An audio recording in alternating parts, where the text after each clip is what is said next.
Hello everyone. In this video we'll see how to use this Type C to HDMI converter.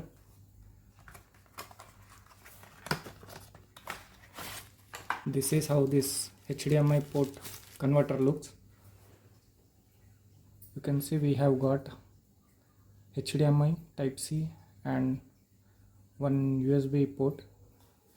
Simply we need to connect it to the monitor with this HDMI cable.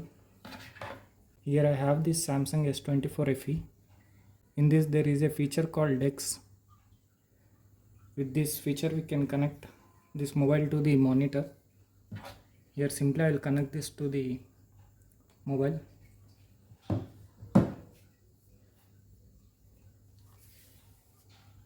You can see now the mobile connected to this monitor and it is showing in a desktop mode.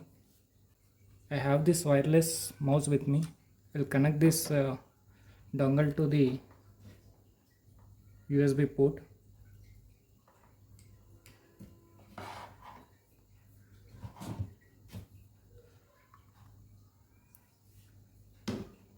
Now we can use this mouse also.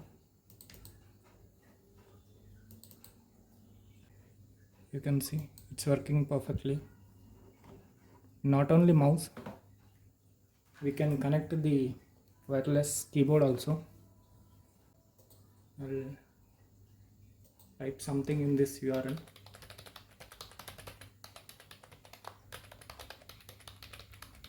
You can see this is working perfectly.